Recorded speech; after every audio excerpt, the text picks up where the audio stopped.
बाबा बुल्ले शाह सरकार फरमाउंदे ने, अलिफ अल्लाह दिल रटा मेरा, अलिफ अल्लाह दिल रटा मेरा, ते मैनू बे दी खबर ना कोई। बे पढ़िया कुछ समझ ना आवे, मैं लज्जत अलिफ दी आई। ऐन ते गैन दा फर्क ना जाना, ये गल अलिफ समझाई।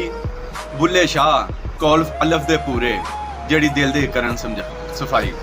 बुल्ले शाह कौल अलिफ दे पूरे, जड़ी दिल दी करन सफाई। और बाबा बुल्ले शाह सरकार फरमाउंदे ने, चल बुल्लिया चल ओथे चलीए, चल बुल्लिया चल ओथे चलीए, जिथे सारे होण अन्ने, ना कोई साडी जात पहचाने, ना कोई तेनू मन्ने।